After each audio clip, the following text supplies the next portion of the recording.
Welcome, Lisa, and any of others who are joining shortly. Welcome to this webinar on trauma in workplaces, organized by the European Health Futures Forum.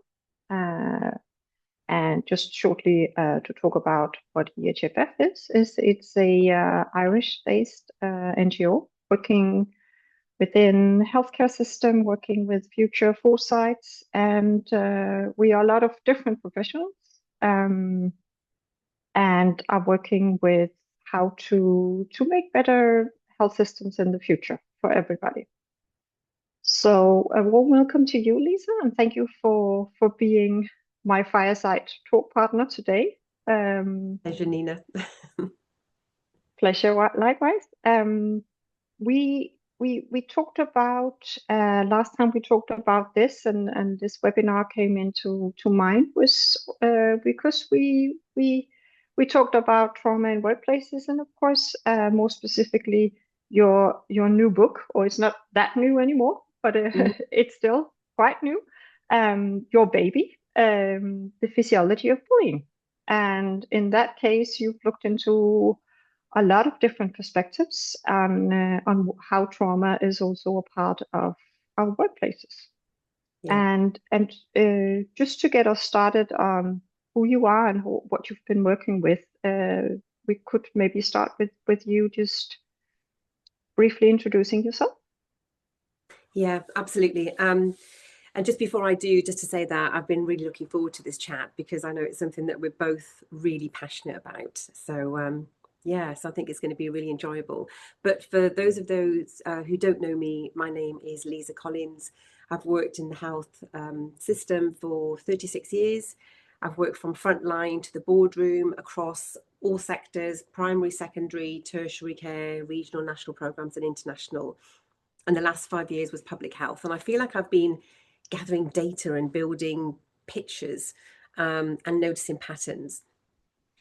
I've always been really passionate about culture, and in particular harassment and bullying in the workplace. And I researched it many, many years ago as part of my master's degree.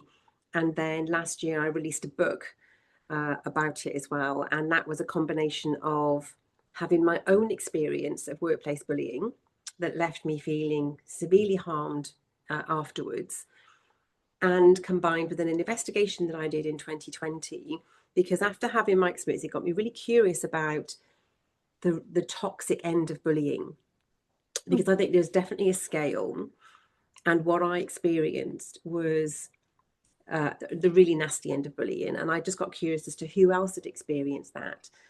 And I did an investigation 2020, interviewed 50 people, and the results that were quite shocking. I didn't write it up as a research paper, which is why I call it an investigation. And out of the 50 people that I interviewed, 40 people reported feeling suicidal. And for the other 10 people, whilst they didn't use those words, I was a volunteer Samaritan in my early 20s.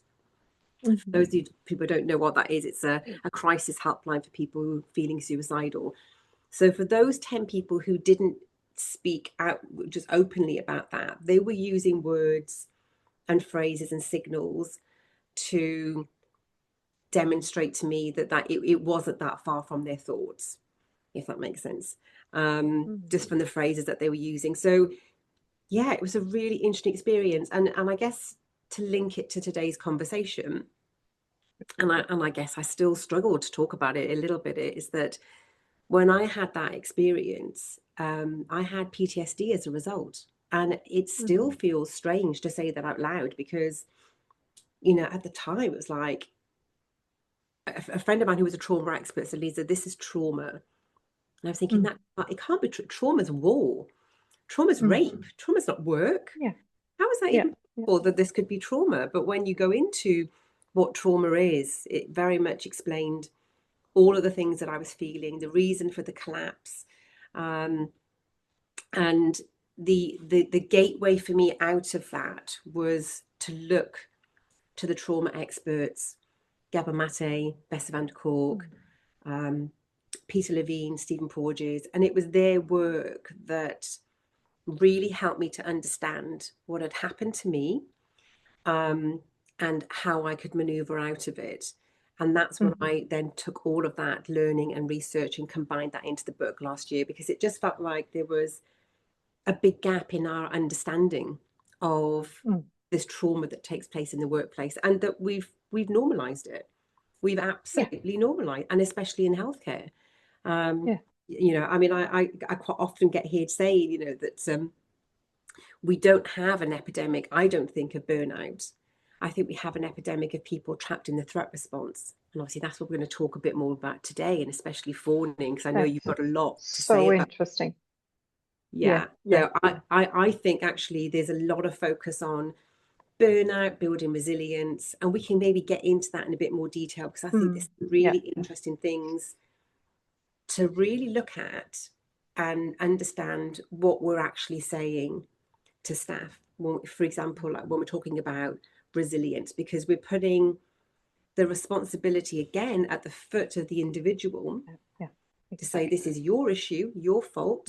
You know, we're not saying that out loud, but it's implying the issue sits with the individual, and how can we make them more resilient without taking any responsibility or accountability for the fact that the environments aren't healthy, because burnout is a healthy nervous system response to an unhealthy environment. I mean, there's so much. I'm going to stop there because there's so much that we can talk about. And please guide the conversation as to where you want to go, because there's so much to say. There's so much to say, and 60 minutes are not enough. But thank you so much. I'll try to remember all the good stuff that you just mentioned, but just briefly to also introduce me and what I'm working with is, as I'm a trained psychotherapist, emotion focused psychotherapist, working mostly with clients, individual clients who suffered from domestic abuse, mental abuse. So of course the trauma responses are something that I see a lot in my private practice. And why I ended having clients with trauma responses is also a little bit like you mentioned, Liza, the lived experience that I have myself. I also have PTSD after surviving 22 years of mental abuse in my former marriage. So for me, I'm also very curious about what happens in the body, what triggers the ongoing effects on the trauma, but also what triggers us to keep on behaving the same way and not actually swapping into new patterns or believing that we are safe. So what can we do today if we were to say to people, how can you create a safe workplace where people, even people with traumatic experience, would feel safe? What are some of the key elements that we could give as good advice, both as two experts with lived experience, but also as two experts who actually worked with this both on an organizational level, systemic level, as I know that you did, or are still doing, Liza, and with the individual perspective as well, as I'm working with. Yeah. So that would be some of the more broad perspective on what to talk about today. But as you mentioned before, one key element was, or one thing that really interests me was that you said, what if this epidemic of burnout and stress is really something else? Can you elaborate a little bit more on your reflections on this statement? Yeah, absolutely. And I only saw it really in the last sort of 6 to 8 months as I was coming to the end of the book.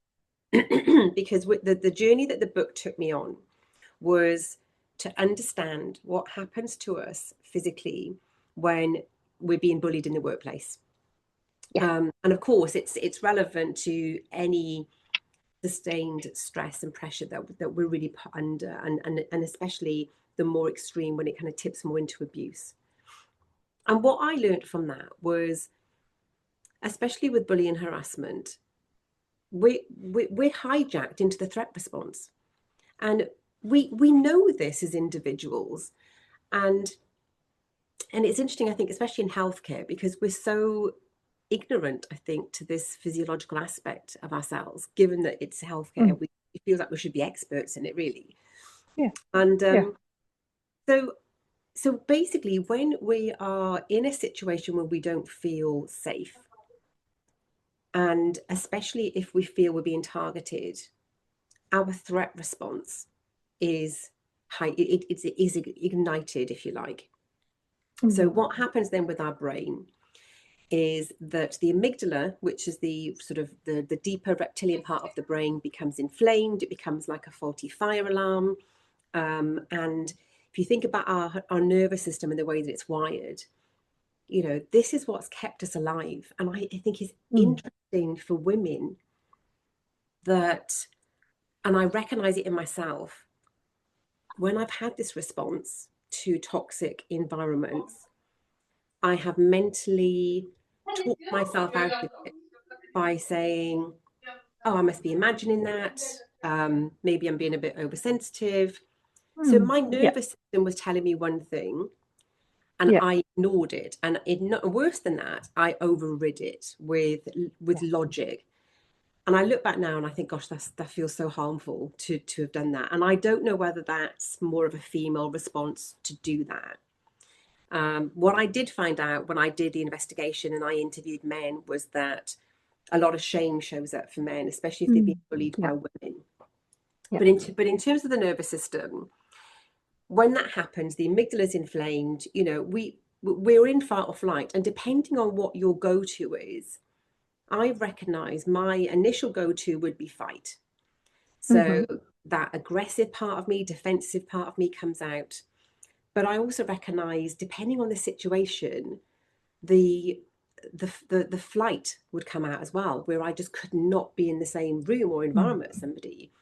Then there's the freeze, and I recognize when I've gone into freeze and I've gone into people pleasing, because of course, if you know, in an ideal world, the way that our nervous system works is that when we're triggered, we're supposed to get out of the situation. We either fight or we flight. Yeah. But in a workplace situation where we're dependent on that work for our livelihood and to support our families, it's not an environment that we can easily walk away from. And I noticed when I was in that, I would tip into freeze and also fawning, because it wasn't somewhere that I could just leave. And I think, and that's interesting, but I think quite dangerous places to be in. And I think there's a lot of us that end up tipping into that. So I think it's really interesting. I got curious about, okay, well, what's my go-to threat response? So I recognize those patterns. And then I just got really curious about, you know, in terms of business and organizations, if we're really serious about organizations, if we're really serious about business, we really have to be serious about our staff. And the way that I couldn't, once I saw it, I couldn't unsee it. I just thought, I can see staff are actually trapped in the threat response. They're not in burnout. So we're calling it something that isn't quite right.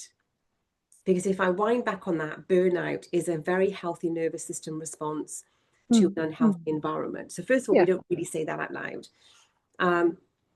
And then secondly, by labeling it something else, it then takes us to that conversation of what we've seen in the workplace. Oh, let's bring in more resilience building. How can we make staff more resilient? And that then places the responsibility at the foot of the individual who, if we look at the individual through the lens of the trauma response, they're trapped in that fight, flight, fawn or freeze. And then by giving them resilience training is subconsciously saying, it's your effort. How do we build you up? How do we make you more resilient whilst denying the fact the organization is causing the harm?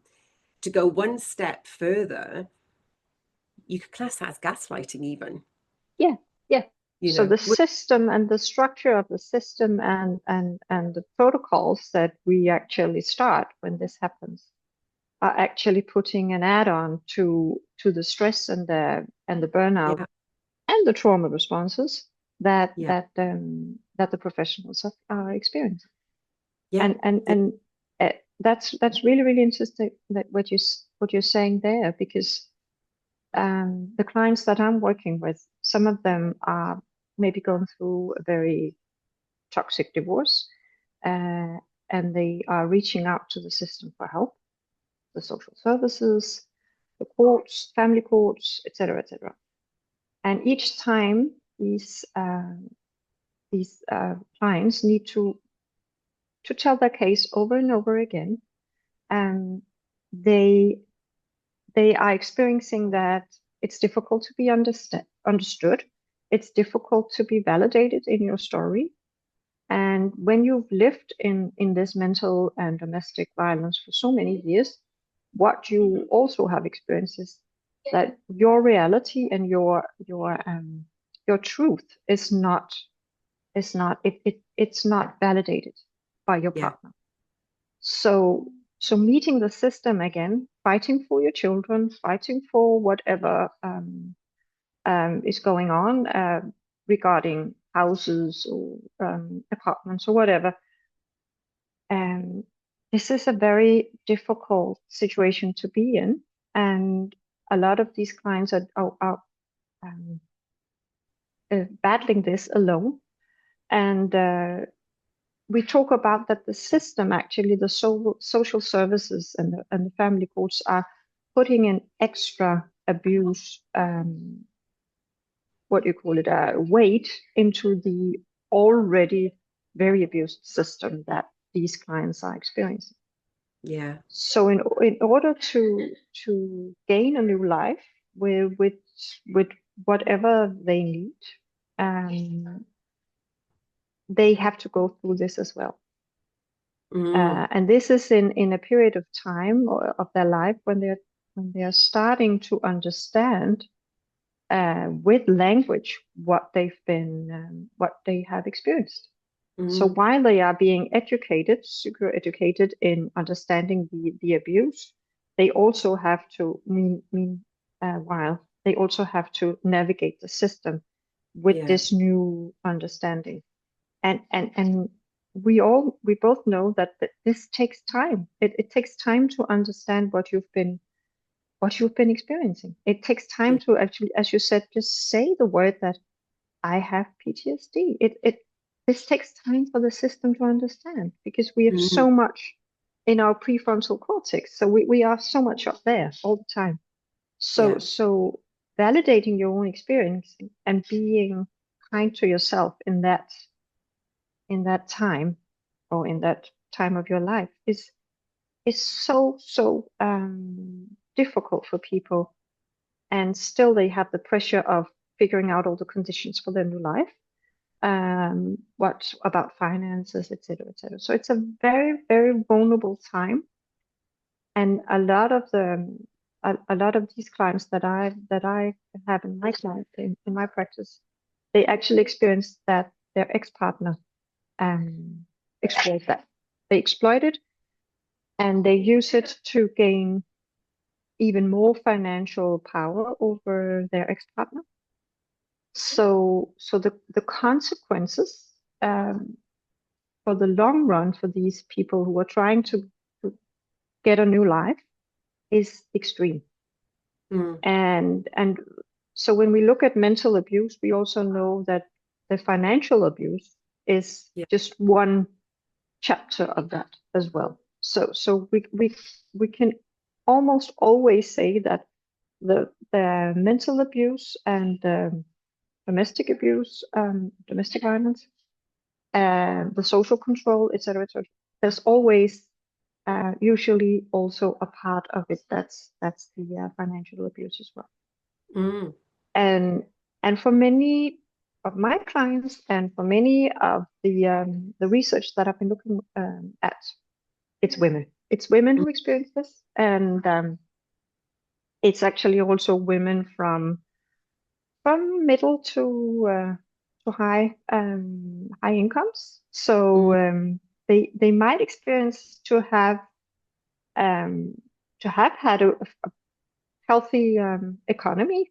That's what they thought, and suddenly they experience that they have nothing left. That things have in somehow turned out that their ex-partner suddenly have bought the house, the cars, the whatever.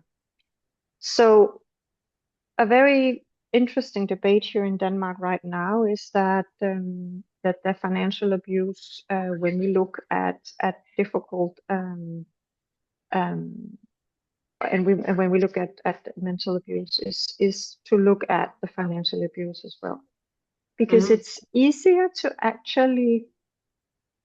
to look at the numbers and say, okay, so this is what's going on. Mhm. Mental abuse, and as you also know, the abuse that we experience at workplace, it's so subtle. It's like, what Yeah. is it? You can't really grasp it. You can't really hold it in your hands. It's so No. subtle. So your But when you nervous look, system feels it, doesn't it? It feels it acutely. it feels it immediately. But how do we make systems understand that this is what's going on? So for me, it's been very clear that the financial abuse could also be a can opener into getting people to understand what mental abuse in relationships are, Mm. because it can be a way of understanding. So this is the hardcore truth, that these are the numbers, and Mm. suddenly one part of the partnership has nothing left after Mm. 20 years of marriage. How is that even possible? Why are things not divided equally? So yeah, that's just my that's just my focus right now, is because I see that a lot of these women are also suffering, because how do you start a new life for you and your children Yeah. if you can't even afford a new the housing for you and your family? Yeah. It's really interesting because hearing you speak, it feels what you've just described is exactly what happens in the systems within the workplace. Hmm. And it's a really interesting pattern to observe because, Hmm. first of all, again, we know now our nervous system, like now, I will never betray my nervous system now. I've betrayed it for so long and I've overridden it and all the rest of it. And now I've got, I think I said to you when we spoke, now I've got to the point where I feel physically in pain if I try to go against it. It's really Hmm. interesting. And in a way, I feel It's loud, and it's talking to you. Yeah. it's not even like I physically feel pain in my chest and my Mm. stomach. Yeah. Mm. And it's really interesting to observe that. And whether it's just got to the point of you've ignored me for so long, I'm going to become so loud that you're never going to betray me again. I'm grateful either way. Because that's our internal navigation system, isn't it, that keeps us safe. Our brain is wired for threat, so it keeps us safe. Yeah. But Yes. just hearing you speak, it's really fascinating because if I think of it from that systems perspective, we really do need to have the validation, don't we? We need to Mm. have the validation for Mm. somebody saying, this is what's happening, this is bullying, this is abuse, this is not okay. Because I think Mm. so much of our ruminating goes through trying to justify, I must be imagining this because it Mm. is so subtle. And interestingly, and there's a bit of work being done in this area as well, the moment that you reach out to what is that perceived safe next Mm. step, all the protocol, Mm. and in healthcare as well, we know it's very heavily regulated by SOPs, standard operation procedures, Mm. policies and procedures. So, the next step is to go to HR Mm. or a freedom to speak up guardian. And people will often report, even freedom to speak up guardians in the NHS, they feel like they're leading people into a bear trap because that minimizes the harm. It almost like adds a secondary layer of trauma because Yeah. the role of HR, and this is not arguing whether it's right or wrong, it's factual. The training of HR is in HR law. Their role is Mm. to protect the organization and to minimize risk. So when you reach out and you go down that route of talking to HR, it's minimized. So the harm almost somehow becomes deeper embedded into the body because it's just downplayed, it's minimized, it's not Yeah. validated. Um, and and that just feels like a similar thing that you've just explained. And even when you then think about the financial abuse, well, there's lots of people who've been pushed and bullied out of their jobs because they've spoken Mm. up. And Yeah. the risk is to get rid of the person who's the least risk. If it's somebody Mm. who's a high paying surgeon, brings in private work, they're not going to tackle that person. They're going to tackle the person that's put the hand up. And there are so many people who have been pushed out of their jobs that don't work again. So that's another layer of financial abuse, isn't it? Yeah, Where people are exactly. harmed financially because of speaking up. And I mean, you've only got to look at Yeah. LinkedIn, the amount of people that talk about this, you know, and most people then are slapped with an NDA, a non-disclosure agreement, that they can't talk about it. Yeah. So it's really interesting how we've got these systems that, I mean, I kind of feel like I want to say systems of abuse, because that's what it feels like. Once you almost like get into them, it's this circular system that doesn't serve to help support you. And if you're in the workplace and then you're trying to navigate your new life in terms of what does that look like now, this career potentially has come to an end.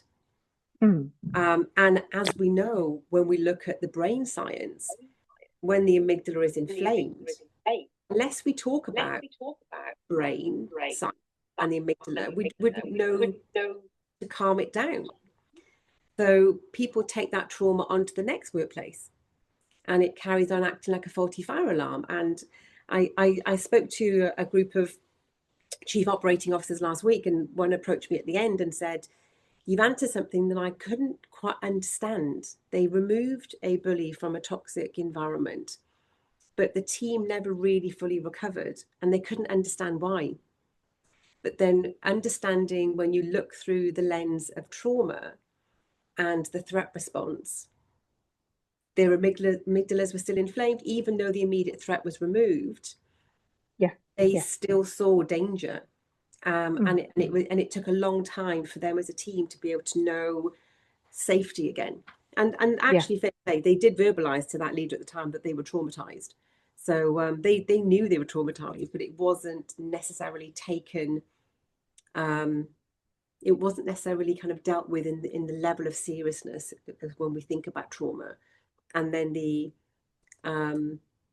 sort of, you know, what do you implement? You know, what is that intervention that takes place in that moment once you've removed that toxic person, which on reflection you can look back and think that's the space that you need for rebuilding trust, that's the space that you need for building safety, you know, reflective practice. And as we both know as practitioners in this world, just safety and trust is so important to be able to be part of the remedy, of the healing. Interesting, isn't it? It's so interesting, and also what we see with groups that have been very dysfunctional and with a toxic environment is that someone will feel that they belong in there, and suddenly they have a role. So when we look at the triangle, the Kaplan triangle of drama, of dysfunctional relationships and groups, we can see that there would be the abuse will just keep on going, and people will have different roles in that. So you can be the savior, or you can be the victim, or you can keep on changing the roles. But what we have to be aware of is that if we want to step out of that toxic environment, we need to step out of that triangle and say, no, I'm not going to do this anymore. I'm not going to either fawn or freeze or any of these other things. I'm going to step out. I'm going to try to understand how the structure of the triangle is. And then I'm going to, as you also said in the beginning, understand my own triggers. What are the key trauma response that I tend to go into when bad things happen to me, or toxic environments happen? And it can change. It can change from system to system. It can be one in your family. It can be something else in your workplace.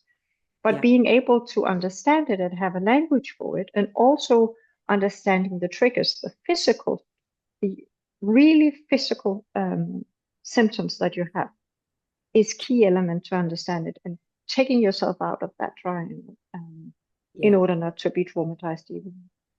Yeah, and you're right. And the one thing that I've really got to appreciate is just language and how limited our language is. So when I published the book last year, I thought all I've done is bring language to an area that's often very messy and very complicated, and we have limited language to describe it, and therefore there's harm even caused within that, because we have a limited way to describe it. It's either, you know, right or wrong.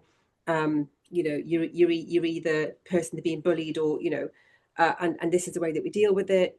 So I just felt like I brought more language, more padding, more opportunity for depth and grit, and opportunity to allow the pain to be expressed in safe ways. So I just literally just felt like that's all I was doing, was just joining up some of those dots and bringing language to it. Mm. Mm. But yeah, I'm really curious to hear a bit more about your work with Fawning, because I know that this is a bit of a speciality of yours. And before we go there, I think it's interesting as well, because I had this conversation with a colleague a couple of days ago. You know, we've got the trauma gurus, and they're all in their 80s now. And it's really interesting because I think, you know, these guys have done some absolutely phenomenal work. They've written some great books. They've really kind of given us an understanding of trauma, but they've all kind of come from a place of working with the individual. And I feel like Yeah, now conversation is more women having a conversation, and we're applying that understanding to systems and exactly. wider dynamics, Yeah, which is yeah, interesting, isn't it? It's taking it from that individual therapy to how can we exactly. then observe this in systems. And that's what is exciting about these conversations that we're having, and I'm hearing other people in the space. But tell Yeah, me a bit more about your work with Fawning, because I'm absolutely fascinated. yeah, yeah. Thank you. Well, it was a tendency that I kept on seeing in my clients, but it's also something that's very familiar to myself in my personal life. That I met a lot of high functioning women, very, very good at their work, very, uh, mothers with big M's, just, doing a lot of things for their children, doing a lot of things for the relatives in the family, arranging this and that. And but what I also saw was that when I met them in therapy, they said, I can't feel anything.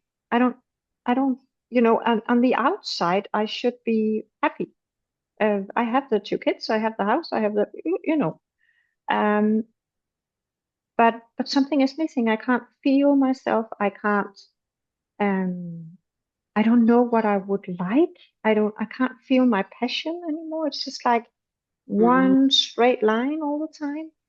And I'm also very scared. I'm scared all the time. So I'm scared, and I'm making a lot of control in order to control my anxiety. So, being ahead of everything all the time, making list of everything, um, trying to foresee what will happen next week when this and this and this happens. So being always in the future of what could happen, what is the outcomes of this, what are the worst possible outcomes of this, and then have a plan B and C and D and E for that. yeah. And just talking about it makes me tired. Mm, It's living in that state always is so tiresome. So yeah. so that's also one part of the key of understanding the burnout. Because if you have to perform like that in your Yeah. private life, personal life, and you also have to perform like that on your work place, this is overwhelming for your system. Yeah. There's no time to relax. And a lot of the clients also say, but I don't know how to relax. Yeah, I can do a yoga class, I can do a mindfulness, but it just starts all over again after this. I don't know how Mm, to I don't know how to regulate myself also. And but when I get up in the morning, these are all the tasks that I see in front of me. mm, So on the outside, these women have a lot of great success, and they are very much appreciated by everyone around them because they can always do things. They can do whatever you would like them to do. And that we all want a friend like that. We all want a colleague like that. We all want a mm. whatever person in our life like that, a relative maybe also. But the price is so high, because you lose track of what are your passions? What's important for you? Because you're so much concerned with what everybody needs. Yeah. So at the end, you don't have a relationship with your own needs at the end. And this is where the detachment of yourself, of understanding your inner, starts. And that's also, as you mentioned before, just being able to translate your physical symptoms into, okay, so why am I reacting like this right now? Why do I feel nauseous? Why do I have that whatever? Why is my hands sweating? You know, all these kind of things. We never learned how to translate that into our understanding of our own nervous system. Because, as we said sometimes today already, is when we have a natural response to something that's not good for us, the nervous system tries to say, okay, you didn't get it the first time, so I'm just going to talk even louder. And at the end, we see women, high performing, high functioning women, they just burn out. They can't even get out of bed, you know. And we call it depression and we call it burnout. But I'm very much aligned with you there, Liza, that this is the nervous system on overload. It's the amygdala is so much in feeling that it's in danger that it can't really slow down again. Yeah. And it takes so much time. It takes so much time to be able to get that down again, to understand that this is a natural response. So we make ourselves feel not good enough, or I have this problem with my heart, or I have this problem with anxiety. We call it things that, yes, it's a symptom, but what is the underlying reason to why you're feeling this? So the translation, the vocabulary, the understanding of this is one key element that I start working with my clients. And it could actually just be when they feel safe enough, just sitting with that. Can be the anxiety, but it can also just be the nauseousness. Just sit with that right now in the room with me, and let's give it some space. Let's give it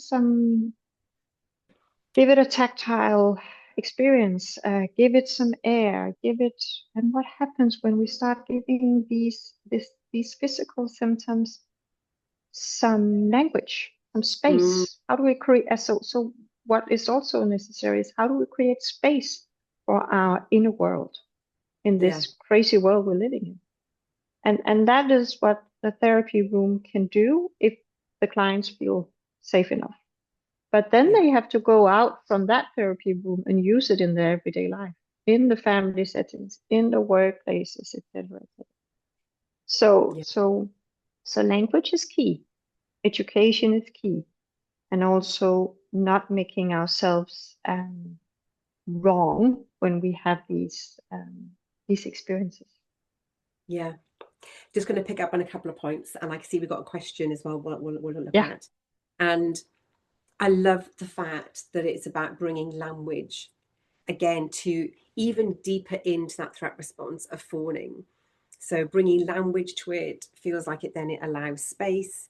What I also really like is that when we look through the lens of the trauma, the threat response, then it feels like it brings compassion.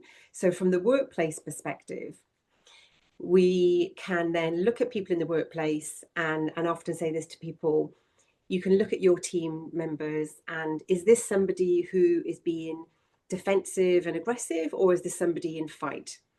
Is this somebody who is avoiding meetings and not showing up, or are they in flight? Is this somebody who's people pleasing, or are they fawning? Is this somebody who's literally just not participating, or are they in freeze?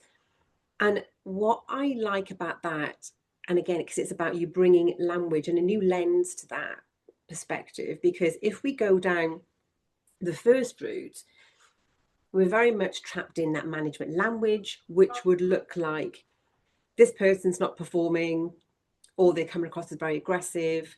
They need to be performance managed. So we go down a very structured way, which I think compounds the harm. Whereas if we look through the lens of the threat response, for me, it feels like it opens up compassion straight away, because I'm thinking, well, why is that person in fight or flight? They're not feeling safe. What is it that I can do to make them feel safe? So the work that I do now with leaders is, it's not about going off on some really expensive fancy courses. And now I've seen it, I can't unsee it. And it's the word safe, not even safety. Because in healthcare, when we look at the word safety, it's often patient safety, health and safety, which are really, really important things. But I think staff have just become quite desensitized to it. And we see them on agendas all the time. And I like to just, the word is safe. And to expand it even further is, how can we make each other feel safe? That just feels so calming and nurturing when I say those words in that combination, because that's what it is. And it's in everyone's gift. Everybody can do that immediately. You haven't got to be trained in it. Every single person on the planet knows how to do it. Every parent does it every day. But you don't even have to be a parent. We do it with our loved ones all the time. We know how to make each other feel safe. That's the job in leadership for me, because we all have very long to-do lists. And that's the work that we do when we show up every day, the things that we need to do. But for me, leadership and management, the only ever real work that you need to do is, how can you make your colleague or whoever's in front of you at that moment feel safe? That's it. Because then our nervous systems regulate, the amygdala becomes less inflamed, the creative parts of the brain open up, you build trust, you build connection, you build belonging. That way you're going to get the best out of that individual on your team. And it's in everybody's gift to do it immediately. And I think that's what's really quite beautiful about that. The second part I wanted to mention about fawning is then how people identify with it. Because when I was chatting to a colleague about a year ago, we were building a course together, and she said very clearly she knows her threat response is fawn. And at the time I thought, well, that's interesting that she mentioned fawn. And I was thinking, no, mine's definitely fight. But I was in denial. There's a huge part of me that has done the fawning and the people pleasing. And it's only when you put it into the context of the way that you've just described it, because I resonate with everything that you've just said in terms of that person that's looking after everybody else and, is disconnected from the things that I really want to do. And so, it took me some time to really kind of understand that and be willing to own it, willing to accept it. So it's really interesting, isn't it? Even within the threat response, as to what we're prepared to own and what we're still not yet ready to own because of how we perceive it. And I'm curious as to, in your view, is it something that you bring into the workplace, or is it something that you can learn from the workplace?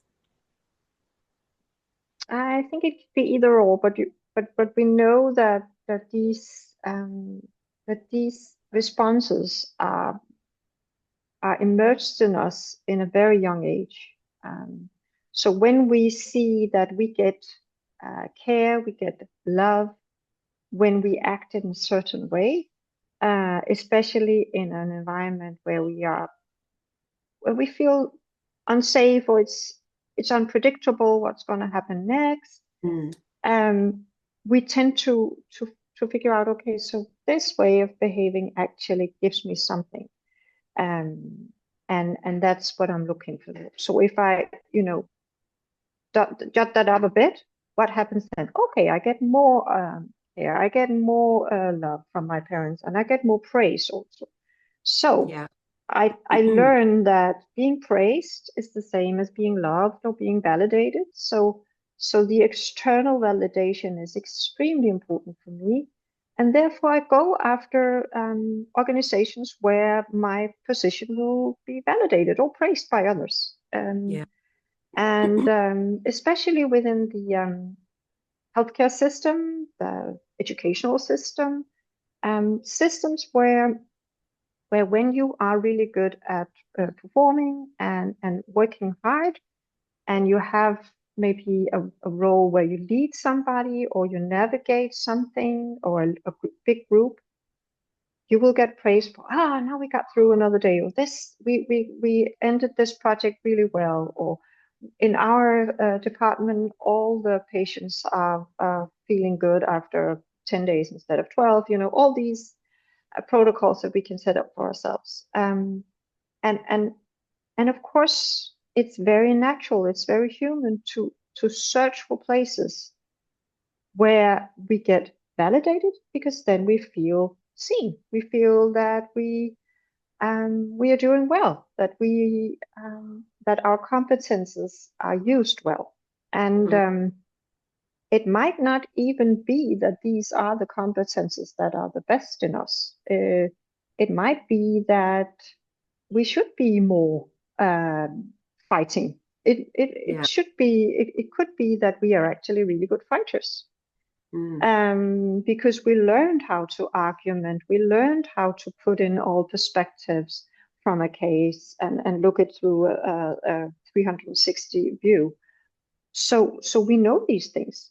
And therefore I think that some of these elements and ways of looking at other people's perspectives can be used in advocacy, for example, and in education, and in understanding where people are gathered, these things will happen, and how can we build education and language around that? So for me, it's also been a journey to trying to understand. So what is it that these clients do, and also myself? But actually, it's a very intelligent way of adapting to the circumstances from your childhood, and then adapting them into, so this is me as an adult. This is very intelligent. People are meanings, they are seeking for meaning. So when the little child understands that when I'm doing this, I get praised, and praise is almost the same as love. So I'll keep on doing this. I'll keep on finding systems where I can be good at things and I can get praise. That's, it's very, if I have to talk about it like this, it sounds very, maybe transparent, but it's of course it's a long process, and we don't always understand how our own role is in that. And actually, what I see with my clients is that they are curious about, why am I so much over in other people and not feeling anything about myself? Why is that? Why, what is that? What is missing? What is the lack? What is that hole? What is in there? And then we have to unfold some of the strategies and patterns that they learn from very early age. So it's not necessarily that you have to know exactly what happened in your childhood, but usually, as I say, it's never too late to get a bad childhood when you start unfolding it, because it has some consequences. When I say bad childhood, I mean we all have some consequences from our childhood.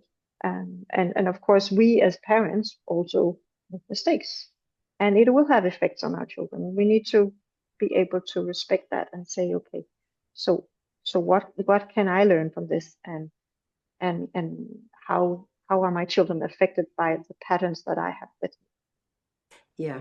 Yeah, absolutely. So, and just very quickly now as well, just before we just wrap up with this final question, I think it's really interesting now when we kind of look at leadership. And I love the way that we've talked about the individual and how it relates in work as well, because I think they can't be separate, can't they? I mean, we're human beings. This is how we show up. Yeah, we bring our personalities with us. Yeah, and I think often, we think about, we talk about this, and it sounds, or it's labeled as the soft skills. I'm on a campaign at the moment. These are not soft skills. This is biology. We're talking about biology and neurobiology, and the thing is, we are hardwired as humans for connection, for belonging, to have a safe nervous system, and we're not neurobiologically wired to stay in the threat response for too long. So there's no soft skills about this. This is biology that we're talking about, and I think I smile when I think about all these leadership courses And actually it's just about understanding how we show up. You know, we really have disconnected, haven't we, the head from the body. It's like, how can Mm. we fill the head with more content and skills and capabilities and competencies and all the rest of it? But our nervous system will always win at the end of the day, because Yeah. it's wired into us. Mm. And I'd like to see us having more of an understanding and more compassion for ourselves, because I think with the language comes the understanding, comes the compassion, where we can understand what our nervous system is telling us. We can then adapt and respond, and also be compassionate why we did that in the first place. Um, and that's what I can feel myself really leaning into now. Like I said the last time we spoke, now I've kind of really woken up to my nervous system properly, and I Mm. acknowledge my nervous system. Like I can't betray it and ever again. But I'm really pleased about that. And I wish Yeah. I'd learned that like decades ago. You know? Yes, yes. I always say to my clients when they start actually translating the physical symptoms and ooh, okay, I could feel the last time I was with my father, etc., etc. I had a something that that wasn't feel good, and I stopped the conversation and I went out of the room. I said, good for you, bravo, you did Good. Yeah. something else. You Good. actually broke your own pattern. Yeah. So these are small steps. It takes time with small baby steps, but Yeah. it's very important that when we take these baby steps into understanding our own physiology, that it's done in safe environments. Yeah. Yeah. And these Because conversations. otherwise the system is so flexible that it will say, okay, so it's much safer over there, so I'm just going to go back to the old pattern that I know so well, and it Yeah. worked so well for me in the future, in the past, so I'm just going to go over there again. This is too much of a hassle, and Yeah.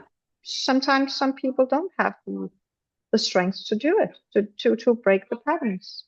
Yeah. But Yeah. in order to, I think in order to gain the depth and the happiness actually, and the feeling proud of who you are as a person is one of the key elements that start doing that journey, and the journey never ends.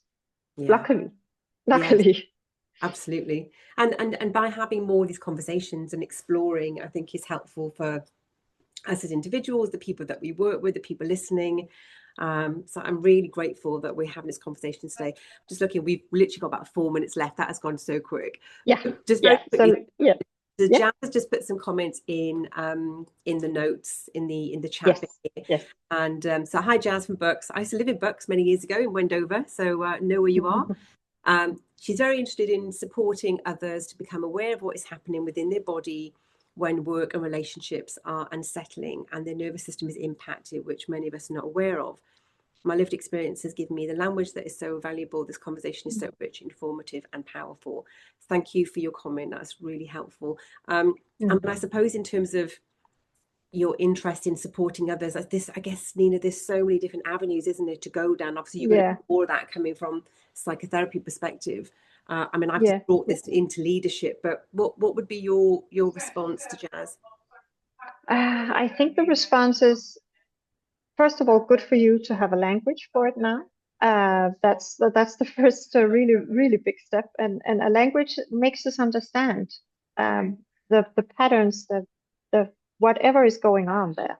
So I would say, in order to help other people understanding unsettling relationships or workplaces, I would say be curious, ask questions, um, but you know, don't get into the helper's role, because we could very easily do that. So be curious about what's your perspective on this, and and and maybe also, I say sometimes, sit very heavily in the chair. So don't try to say what isn't that really, that's not really a good idea, or come with your perspective unless they ask you. So when you have difficult conversations with people, be aware that their journey might not look like your journey, and your experiences are your experiences, but but to be someone that is a witness along their journey can be very, very beautiful and very meaningful for both you and the other person.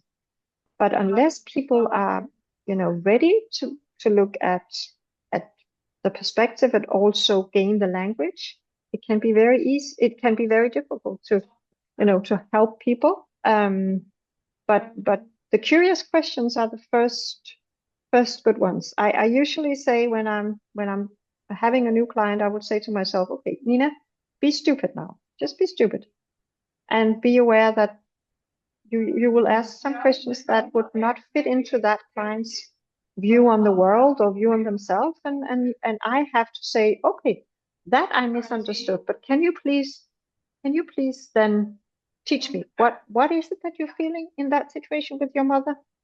Because I'm not quite sure I understood that. So taking the time to asking these questions that are curious, but also a little bit like you are from outer space, and I don't really understand what's going on between you and your mother, or you and your boss.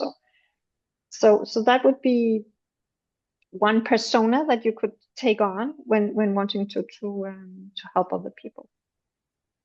Yeah, that's really helpful. Brilliant. We're 1 minute to go. I can't believe, Nina, how quickly that's gone by. I don't know how 60 minutes went so fast, Liza. We'll have to do this again. We'll have to do this again, or maybe we have to write a book together, huh? Yes, I think so. Yeah, yeah, Work yeah. to be done. But yeah, so cool to have you here, and please follow along when whatever we have of events or other things that might come up that could interest you or some of your colleagues or friends or relatives. Yes, no, thank you. Yeah, I just was because I joined a bit late and I just wasn't sure what the format was. No problem. No, this has just been really helpful. Yeah, but I think the question is curiosity. It's fine to do it in a work setting. It's when you're with family, and Yeah. I totally hear you because I've done Yeah. I've not completely done all my inner work, but I understand the patterns. And you are so right. I've just have to sit on my hands and just. Yeah. But the curious questions are brilliant. But I think also what really helps is at least I can understand what's going on. Exactly. Because when we're all in the unknown, it's not very good. And then we will react. So even me quietening down or removing myself or just understanding what's happening, I think that's I'd rather be here than where I've been. Yeah. So, yes, exactly. So stepping out of that triangle of drama, just taking yourself out of that drama is one key element of getting a new perspective and getting some space for yourself. Yeah. So yeah. And just I know we're finishing, but like I was saying, Liz, and even what you're talking about in terms of leadership, and I work in the NHS and I've worked there for 25 odd years, and I think we teach some of this nervous system stuff, but I don't think most of us understand it, even when we're teaching it. It's not until it actually happens where your nervous system is completely shook. And I don't wish it upon anyone, but I don't wish, and any of my experiences I've had, I don't wish they didn't happen. They were horrible, but they really shook my nervous system. And so I now know what it's like an unsettled or dysregulated nervous system. And I totally agree with you. I'm not going to harm myself again. So when I don't feel right in certain places, my nervous system is telling me I will step away or do things differently. Yeah. So thank you. For just listening to both of you. I'm thrilled to hear that. I feel like if that's one thing that is the takeaway from today, Nina, I think that's brilliant for you to feel that sense of empowerment and self-love to say, I'm not going to stay in this situation where I feel like I'm being harmed. Yeah. Amazing. Thank you. Thank you. What's your book, by the way, Lisa? Is it? I was just trying to look for it on. What's the book title? It's called The Physiology of Bullying. So it's on Amazon. Yes. And if you are on LinkedIn, I am. if you follow me on LinkedIn, there's a link to my website where you can click to buy it on Amazon as well. It's on Amazon. Okay, brilliant. Because that's where I see the most amount of bullying is, I'm going to say, in our NHS. It's not very nice. It's not, Okay, no, but brilliant. I'm so glad I joined. Sorry, I was late. And the book is also framed because I had my experience working in healthcare, so it's framed with the healthcare environment as well. So I think it's going to be what I need, right? Not need, but it helps to empower. It's the language. It's the language you're looking at, because even bullying is on so many different levels. And people don't even realise, but if we can't articulate or even have the language, it's like you said at the beginning, we then get picked the person individually. It's like you're singled out, and I've been there where you were trying to help me, they were trying to help me and leave the organisation. And it's so these things happen, but they can only make us, well, I say they don't always make us stronger, because some of us are not as resilient. And I'm not saying I'm resilient, but there's lots of support around. Some of us know how to seek the support, and sometimes the support doesn't always turn up on time, but when it does, so it's just, we're just going to keep ploughing along and hopefully educating others. And the book is very much a support mechanism, but also solutions into your own individual post-traumatic growth, because that's what comes from it. Yes. And it's about how you can lean into that, because there's always growth if you lean into that, and you can maximize the growth then, because then it's about embracing it. No, 100%. Because I've been thinking about, when we look at a pendulum, I do feel I bounce back to that middle much more quicker, much more sooner than I've ever have. But and I'm sure there's more I can do, but it's the awareness. So that's the bit I was thinking, how do I help people, even in my kind of sessions? It's just raising awareness. It's not fixing it, but if people can start becoming aware of their nervous system. And I think I trained as a yoga teacher recently, and I'm just thinking, when things fall in place for a reason. So yoga, we just look at it, it's just a bit of movement, but it's not, it's so much more. It's so much more. It's so much, and the somatic movement. But I'm just thinking how I ended up there. And I never thought it was a yoga teacher I'd ever be, because that's what happens to most people who live in caves. But I'm glad I took that plunge. And so thank you. I want to stop here. Good for you. Good for you, Jess, that you did that. I'm just going to also mention my book then. Oh, sure, go for it. It's called 30 Days of Self-Love. And it's a prompt for each day where you can actually start looking at your own triggers, your patterns, but also how to stop your inner critic, which a lot of, especially women, have. But let's connect on LinkedIn, and then there you can see where you can. I'll go and find both of you shortly, and I'll send a connection. But no, I think for your book, Nina, I've got a feeling I've come across it. Do you know, it's one. I'm trying to think, because that title just seemed familiar, and it is that self-care. We talk about the word self-care so broadly, but how many of us really understand it? And that's where I think I might come across. I was just thinking, even kind of looking at it each day and doing something. Maybe that's I'll go. Okay. I know some books to get now, right? I think it's really practical. Sometimes you just need that daily hand holding, don't you, to kind of just talk you through. Thank you. You're such two powerful women. I'm so glad I've just come across you. Thank you. Have a lovely rest of the day. Same here. Bye. Okay. Bye to everybody.